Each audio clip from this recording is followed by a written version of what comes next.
Just 165 miles from San Francisco lies one of America's greatest treasures. Yosemite National Park sits on the western slopes of California's Sierra Nevada mountains. It also occupies a special place in the nation's soul.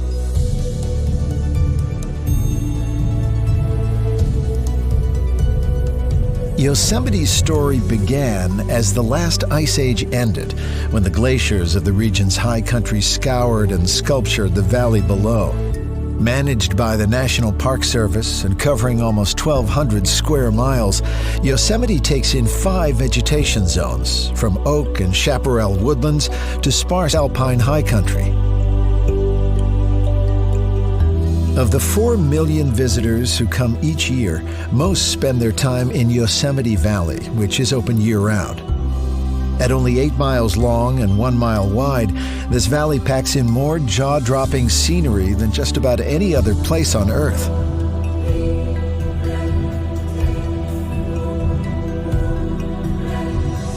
As you enter the Yosemite Valley Ring Road from the west, it's worth taking a short detour to Tunnel View and stand before a sweeping panorama that's reduced generations of visitors to silence and many to tears. To the right, there's the ethereal mist of Bridal Veil Fall. To the left, the sheer granite face of El Capitan, while in the background, the rising majesty of Half Dome beckons you deeper into the valley. From Tunnel View, it's just a short drive and then an easy walk to the base of Bridal Veil Fall. The fall reaches its peak in May, yet possesses a magic all year round. If you're looking for love, breathe deeply. The park's original custodians, the Awanichi, believe that inhaling the fall's mists increases your chances of marriage. The park's ring road follows the banks of the Merced River, a national wild and scenic waterway which shifts in character as it thunders and tumbles from the valley walls before gently winding across the valley floor. Here, the river is lined with pine forests, rich meadows, and beaches. These are the places to pause and let the park's spirit wash over you.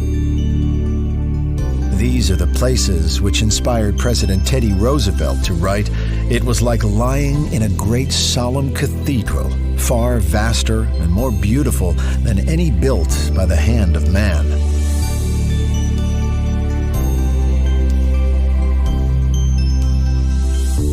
The Yosemite Valley Ring Road is dotted with trailheads that lead off into 800 miles of hiking trails.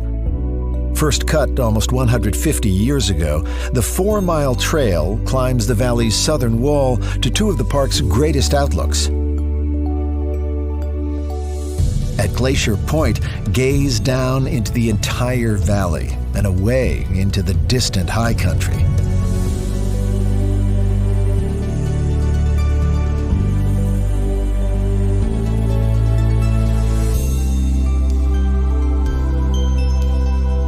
A little further along, whatever breath you have left will be taken away by the views at Washburn Point.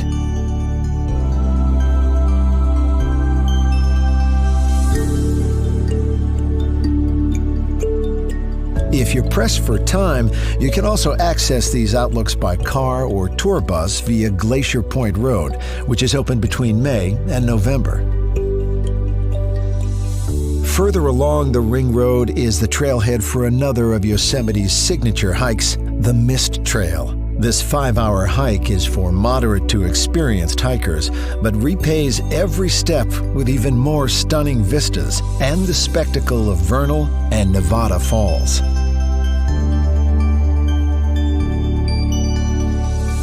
The Mist Trail links up with the John Muir Trail, named after the grandfather of America's national park system. In his 1912 book, The Yosemite, the naturalist wrote, "Everybody needs beauty as well as bread, places to play in and pray in, where nature may heal and give strength to body and soul alike." It was writings like this which helped seed Yosemite into the consciousness of a nation and led to its designation as one of America's first national parks. After crossing the river at the valley's eastern end, the ring road turns west toward Yosemite Village. At the museum, explore the culture of the valley's first peoples. Then, at the visitor center, learn about the miners, ranchers, artists, and entrepreneurs who followed. And don't miss the Ansel Adams Gallery, dedicated to the photographer whose timeless black and white images have inspired millions to see Yosemite for themselves.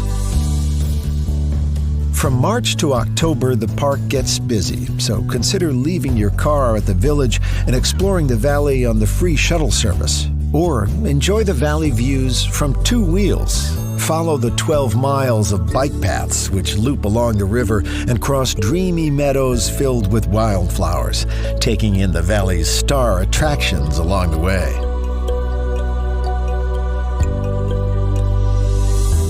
For thousands of years, the Awanichi had villages throughout this fertile valley floor, but it was here at the base of Yosemite Falls where their great chief resided. The falls flow in 3 sections, which you can see in their entirety from vantage points all over the park. But nothing compares to taking the 1-hour hike to feel the full force of lower falls, or spending the day climbing all the way to the upper falls.